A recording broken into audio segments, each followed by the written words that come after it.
What's up YouTube, Jay Traveling here today, and I got a quick video for you on my 6750 XT. I bought this on launch day and just haven't gotten around to making a video, but I've had it mining pretty much since I got it in the mail. Now I did buy it from AMD direct, and it's a beautiful looking card. I have it temporarily on a rig right now, but I did put it inside of an Octominer just temporarily until I was building them out. And it was running in there pretty solidly, but I was not too impressed by the performance of it. But let's look at the price of it here and the spec sheet currently. Now, it is $549 MSRP from AMD. Not a horrible price. If you're looking for a gaming GPU, this is actually a solid looking card and it's a solid performing card, but I'm not using it for gaming. But it does come with GDDR6 with 40 compute units, 40 array accelerators, a game frequency up to 2495 megahertz, a cache of 96 megabytes, and a max memory size of 12 gigabytes.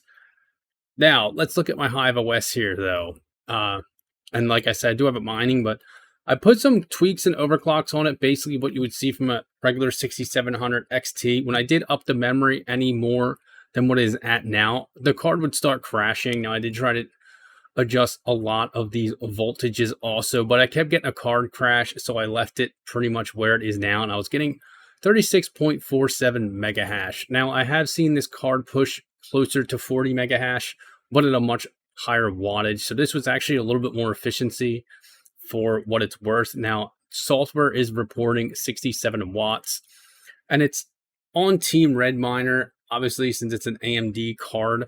Now, a lot of people think once drivers come out for Hive OS and they optimize the card a little bit more, that we should be able to see a much higher hash rate. If you guys saw predictions for this card, people were predicting this card upwards of 50 mega hash at a very similar wattage as a 6700 XT. But that is just not my experience here. Now, you can also go to a lot of places and get a 6700 XT for much cheaper than $550. You can even browse eBay and get a 6700 XT reference for probably around the $450 area. And you could mine at a similar wattage at about 10 more mega hash a second, pretty stably with especially these overclocks.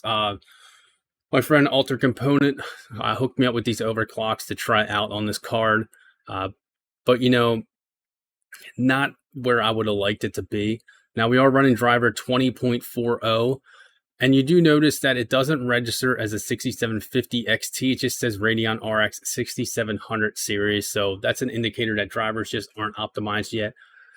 But, you know, I'm not going to run any profitability on this card. Obviously, it'll take a while to pay itself off with the crypto market and how it is today. But I just wanted to give you guys a little insight on this card. If you were looking to possibly purchase one, I know there's a lot of information on the internet. If you're in Facebook groups, on Reddit, things like that, you can see that people are not too happy with this card and only getting the max I've seen is 40 mega hash a second. I think right out of the box with no overclocks, I was around 38 to 39 mega hash a second, but I was pulling almost double the wattage at about 120 watts. So I did fine tune it. So I lost about 1 mega hash from out of the box, but also cut my power down significantly. I did look at the updates, but there hasn't been a driver update yet for Hive OS and Linux to actually run the card properly in a sense. I still think it runs okay. But the big question is, will I be buying more of these? If I was building gaming PCs, I would probably invest in a few more of these as for a budget gaming PC because it will probably play those games. But for mining, I just don't see it being that worth it, only getting 37 to 38 mega hash a second. I mean, you saw in the miner a few times it hit 37 mega hash right up here. But I just can't see it being worth it for mining at this point because you're not getting that big bang for buck. Now, I did only tried on Ethereum Classic. I would assume would be about similar, but I did not try other algorithms as I just did not take the time to do so. I just didn't think it was going to be worth it after seeing it on Ethereum. I didn't think it would really perform any different on other algorithms, but pretty subpar from what I could see. But I'd like to hear your guys' experience with a 6750 XT. If you guys were able to get more hash rate, what overclocks you're running, any different tweaks I can try, and see if I can push this just a little bit harder and still keep it pretty efficient. But thanks for checking this video out. Make sure you hit that like button, hit that subscribe button. Stay tuned for more.